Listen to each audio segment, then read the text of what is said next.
कथेचं नाव बासूबाईची वारी. लेखक प्राध्यापक इंद्रजित पाटील.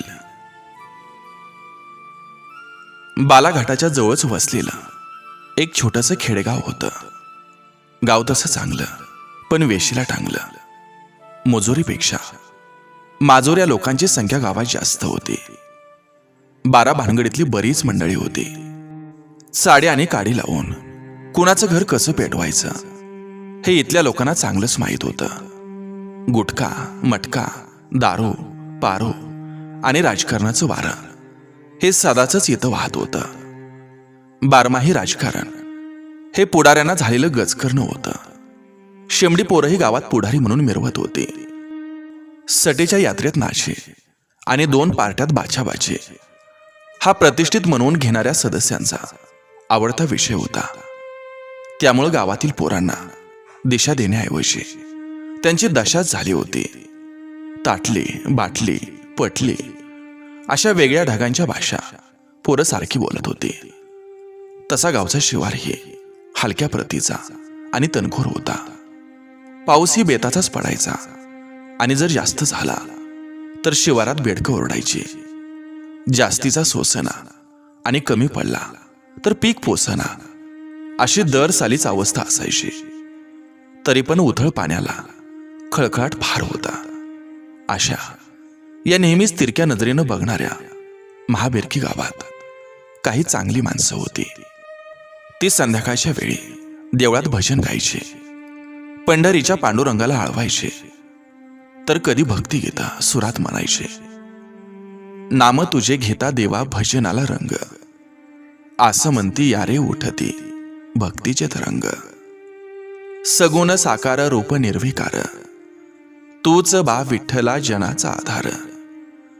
तुझ्या भेटीसाठी उभी लेकरांची रांग, असं म्हणती यारे उठती भक्तीची तरंग. तूच बा लेकुर वाळा, गोपाळांचा संगी मेळा. तुकोबा ज्ञानेशानं फुलविला तुझा मळा. टाळत चिपळ्यांच्या नादी पाऊलेही दंग, असं म्हणती यारे उठती भक्तीचे तरंग, उठती भक्तीचे तरंग. जणू त्यांच्या सत्क्रमामुळेच गावचं रहाटगाडगं हे सुरळीत चालू होतं. याच गावात बासूबाई नावाचं एक मुस्लिम व्यक्तिमत्व राहत होतं. परंतु हिंदू संस्कृतीचा त्यांच्या जीवनावर फार मोठा प्रभाव पडला होता. तो साधा, सरळ आणि संयमी स्वभावाचा माणूस होता. त्यांचं सारं आयुष्य हे हाल अपेष्टा आणि गरिबीतच गेलं होतं. गावातलं कोणी गेलं की बासूबाई तिथं हजर असायचे. स्वातंत्र्य दिन असेल किंवा प्रजासत्ताक दिन असेल, बासूबाईची हजेरी ही ठरलेली असायची. झेंड्याला अगदी ते मनापासून वंदन करायचे. परंतु भ्रष्ट हातातूनच झेंडा वंदन काढायचं याची खंत मात्र सुशिक्षित पोरांना वाटायची. पण बासूबाईची देशभक्ती पाहून स्फूर्ती यायची. मराठी शाळेतली चिमणी पाखरं, अर्थातच लहान मुलं झेंडा गीत सुरात गायचे. विजयी विश्व तिरंगा प्यारा, झेंडा उंचा रहे हमारा. बासूबाईचाही या सुरात सूर मिसळायचा. अगदी अंतकरणातून झेंड्याला सलाम व्हायचा. उजव्या हातातील काठी टेकत टेकत त्यांचं पाऊल मैदानाबाहेर पडायचं. देशावरील निष्ठेमुळं त्यांच्या हातून आपसोक हे घडायचं. अपार कष्ट केल्यामुळं बासूबाईच्या पायाच्या कमानी झाल्या होत्या. पायाच्या तळव्याला बाक पडला होता. बोटावर बोटं पडत होती, ती वाकडी झाली होती. अंगावरील शिरा उघड्या पडल्या होत्या. अति कष्टामुळं त्या गाठाळल्या होत्या. डाव्या डोळ्याचं बुबुळ पूर्ण काळं पडलं होतं. चेहऱ्यावर सुरकुत्या पडल्या होत्या. अशा अवस्थेत सुद्धा बासूबाई सकाळी लवकर उठायचे.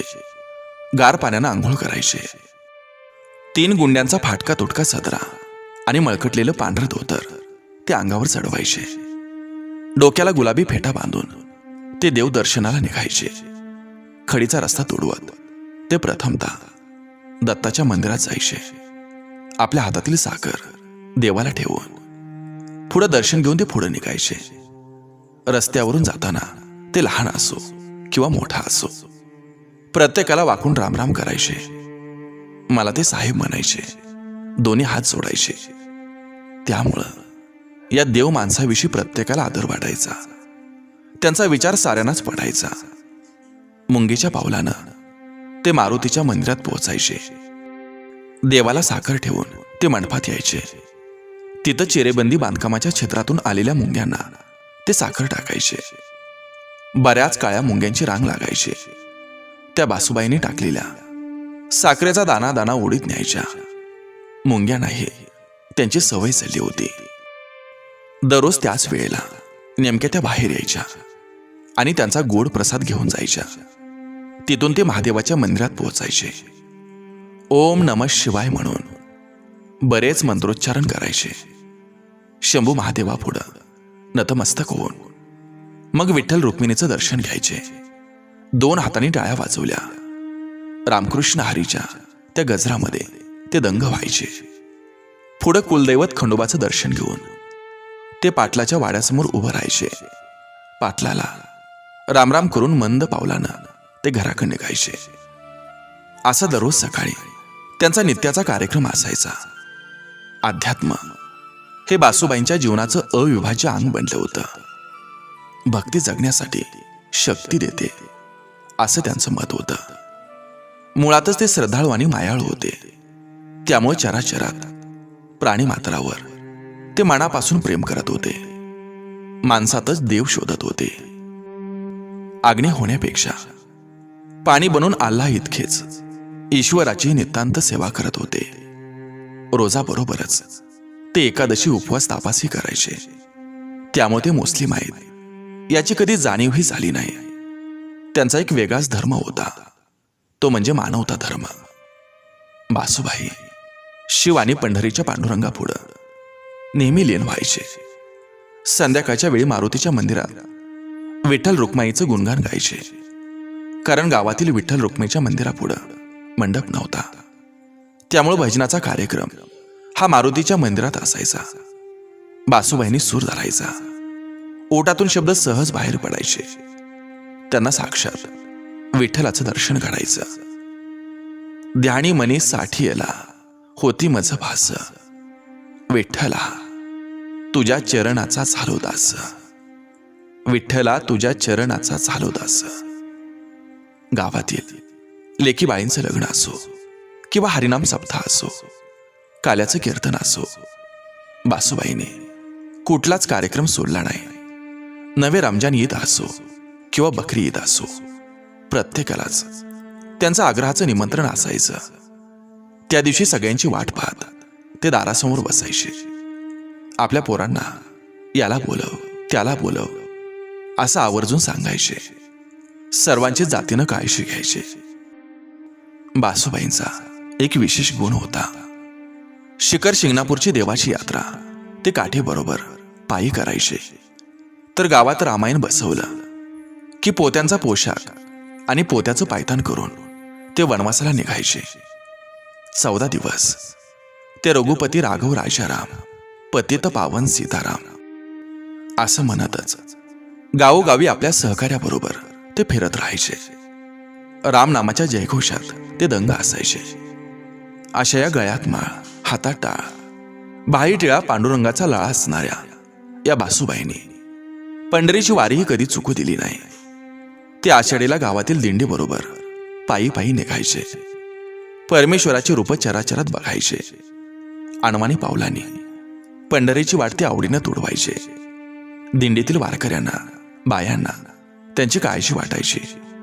म्हणून त्यातीलच एखादा वारकरी म्हणायचा,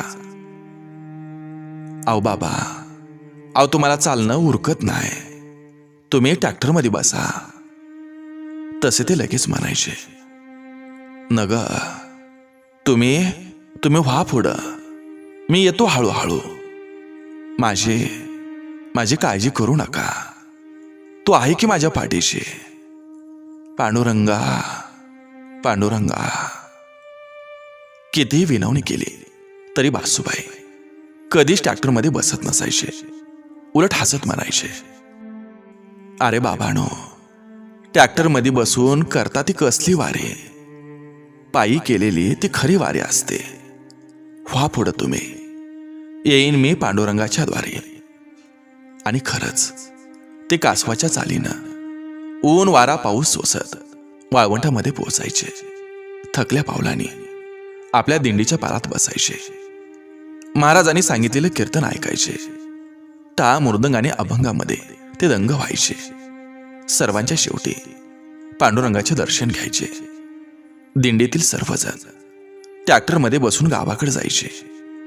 परंतु बासूबाई मात्र एकटेच वाट तुडवत पंढरीतून पांढरीकडे निघायचे. पांडुरंगाचं रूप हे अंतकरणात साठवून त्यांचं गोडवं गात गावोगावी मुक्काम करत शेवटी ते गावात पोहोचायचे. तेव्हा दिंडीतील लोकांना हायसं वाटायचं. खऱ्या अर्थानं ते पंढरीची वारी करत होते. विठ्ठल रुक्माईची आस धरत होते.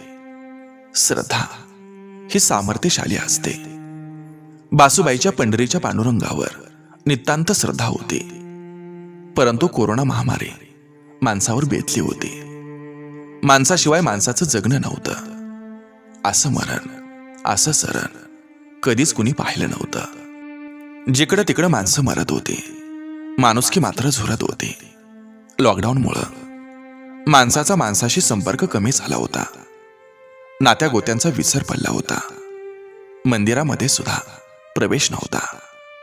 टाळ मृदंगाचा संग नव्हता. अभंगाचं गायन नव्हतं. अशा अवस्थेत पांडुरंगाचं दर्शनही अशक्य होतं. पांडुरंगाशिवाय जगणं म्हणजे पाण्याशिवाय माशाचं तडफडणं, अशी अवस्था बासूबाईंची झाली होती. त्यांना कर्मेना गेलं. ते पांडुरंगाचं सावळं रूप त्यांच्या पुढं तळायला लागलं. त्यांनी पांडुरंगाचा दोसरा काढला. यावेळची आषाढीची वारी चुकते की काय असं त्यांना वाटायला लागलं होतं. कारण ते जख्ख म्हातारे झाले होते. अंथरुणावर खिळून पडले होते. कोरोनामुळे नव्हे तर वृद्धत्वामुळे ते आजारी पडले होते. मोक्ष मार्गाला लागले होते. तरी त्यांना आषाढीच्या वारीची आस होती. त्यांना पांडुरंगाचं भास होत होतं. मन थाऱ्यावर नव्हतं. काहीच कळत नव्हतं. ओठातून आपसूक शब्द बाहेर पडत होता. पांडुरंग, पांडुरंग, देवा पांडुरंगा, माझी शेवटची आषाढीची वारी घडू दे रे, घडू दे तुझ्या हातून. काय करू, हे शरीर साथच देईना. शरीर भोग हा भोगावाच लागत असतोय. आता भेटणं नाही. असं बरंच काही ते बडबडत होते. शुद्ध हरपल्यासारखं बोलत होते. तो आषाढी एकादशीचा दिवस होता. बासूबाईंचं शरीर साथ देत नव्हतं. ओठातून फक्त पांडुरंग, पांडुरंग असा उच्चार होत होता. आणि नवल ते काय, त्यांचा चेहरा अचानक उजळला. चेहऱ्यावर स्मितहास्य झालं. भानावर नसतानाही ते अडखळत बोलायला लागले. माझा देव मला भेटला. माझी आषाढीची वारी पुरे झाली. पांडुरंगाची स्वारी साक्षात माझ्याद्वारे आली. मी धन्य झालो. देवा, मी धन्य झालो. असंच काही बाई ते बोलत होते. घरातील सर्वजण ते दृश्य आश्चर्यानं पाहत होते. अचानक बासूबाईंच्या छातीमध्ये एक कळ आली. उजवा हात ते दाराखड करून ते पांडुरंगाचा धावा करत होते. थोड्याच वेळात डोळे पांढरे झाले. तोंडातून शेवटचा शब्द बाहेर पडले. पांडुरंगा, पांडुरंगा. गात्रना गात्र शांत झाले. बासूबाई वैकुंठवासी झाले. पांडुरंगाच्या घरी ते कायमचे निघून गेले. तसं घरातील सर्वांनी हंबरडा फोडला. जन्नतचा प्रवास बासूबाईंना घडला. मुस्लिम विधीप्रमाणे त्यांना दफन करण्यात आलं. मुस्लिम असूनही आयुष्यभर भगवी पताका खांद्यावर घेऊन ते फिरणारे बासूबाई बरेच काही देऊन गेले. आस्थेचा सुगंध मंदिरात तसाच मस्जिदीतही दरवळतो. हे मानवा, तरीही जाती धर्मास का कुरवाळतो? श्रद्धेची पाऊलं मंदिराकडं तशीच मस्जिदीकडे हे वळतात. हे मानवा, तरीही गल्ल्या मोहल्ले का जळतात? राम असो वा अल्लाह असो, दया, क्षमा, शांती हवी हे मानवा. फावी इथं मानवतेची पहाट नव्हे, मानवतेची पहाट नव्हे. देशप्रेमानं ओतपोत भरलेले आणि सर्व धर्म समभावाचे, अर्थातच मानवता धर्माची शिकवण देणारे साधे पण प्रभावशाली व्यक्तिमत्व गावानं कधीच जाणलं नाही. त्यांचं महत्व गावाला कधी कळालंच नाही. श्रद्धा म्हणा किंवा अंधश्रद्धा म्हणा, ते गेल्यानंतर मात्र सर्वांच्याच ओठी फक्त हे शब्द होते: पांडुरंग दारे, पुरी झाली शेवटची, बासूबाईची वारी, बासूबाईची वारी, बासूबाईची वारी.